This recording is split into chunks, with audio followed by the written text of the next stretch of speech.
our defensive streamers of week 11. If there's been one thing we've been nailing on this show more than anything else, it's our defensive streamers. Last week, I hammered the bell, hammered the drum.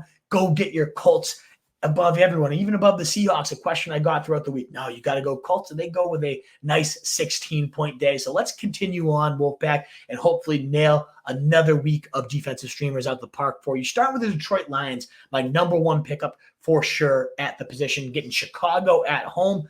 They are a lock for at least 10 points, in my opinion. So sure, they've had a couple duds here, the Lions. -2 against Baltimore, -2 last week against the Chargers. That's why they're out there in a lot of leagues. But in the 5 other games of their last 7, 16, 10, 7, 10, 12, 4 of them going for double digits, one of them blowing up for 16. They feast most weeks, and certainly when they have a good opportunity in front of them, and almost always when they're at home. In fact, they've had 11 points in 3 straight home games here, and this is the right matchup. The Bears are abysmal. 4th most points allowed to defenses over the last 4 weeks, 3rd most on the season, 24th ranked pass offense, tied with 2nd for interceptions with 12 of them, and they're 1-4 with a -45 point differential on the road. So that much worse on the road. I think we are going to see the Lions smother them, force them into ugly situations where they're going to have to try to chuck and throw prayers, whether it's Bagent, whether Justin Fields is back and rusty. These Lions are going to demolish the Bears this week. So definitely, I think they're worth that extra $2 to $3. Go and get them. You're going to get 12 points at minimum with the upside to hit a 20-point ceiling.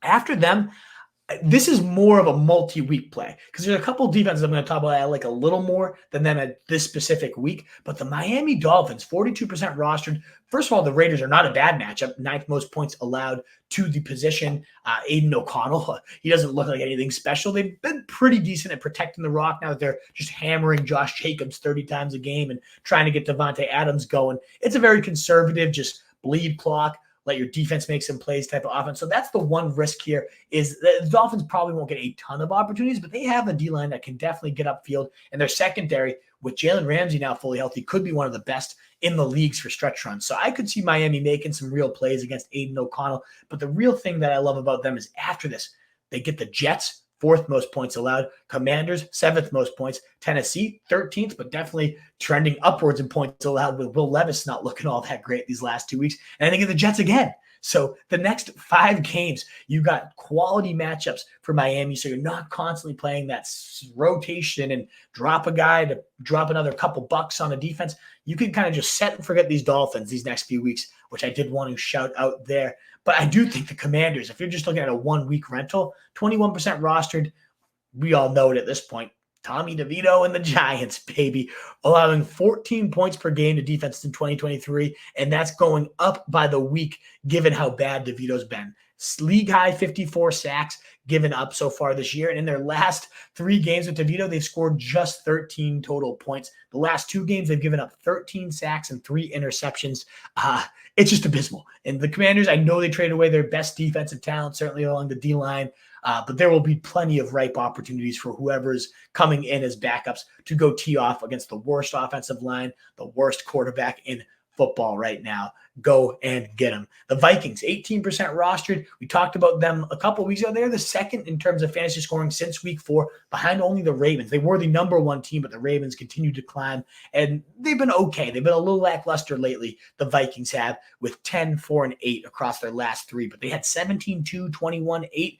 In the good games, pretty much that one dud came against Kansas City. They now get Denver, 10th most points allowed to defenses, 10 sacks and 2 fumbles surrendered across their past 2 weeks, 4+ sacks allowed in 4 of their last 5 games against a team that is getting after the quarterback better than anyone with Daniel Hunter. I mean, this is definitely a tee-off spot for him and this Vikings defense. I wouldn't be shocked to see 4 to 6 sacks and maybe just 10 to 15 points allowed. Great spot for your Vikings defense. I did want to shout out to the Jags, who, yeah, I get it. They got demolished by the 49ers. But before that, they had been a 3rd in terms of DVOA, and they were 7th in terms of points per game. 10, 5, 12, 9, and 11 in their previous 5 games. And that one dud was against Buffalo. So it was kind of an understandable one where you probably weren't using them. But anytime you've wanted to spot start these Jags, they've been very reliable. One of the best run defenses in the league here. The Titans, short, there's no way they're going to do what the 49ers just did. And Will Levis, he had that monster debut with 4 touchdowns, but since then, no touchdowns, 8 sacks, 2 interceptions. It's been an ugly offense here. So I think the Jags, 5 defensive streamers for you. I'd rank them the Lions clearly at the top. Dolphins, the most long-term consideration here. Commanders, of course, you got your Giants. And then I go Jags and Vikes to wrap up that list of intriguing streamers. A lot of good ones this week. What is up, you fantasy wolf? Thanks so much for tuning in. If you haven't already, share your thoughts in the comments, check out some more videos, and join the newest Wolfpack by subscribing below.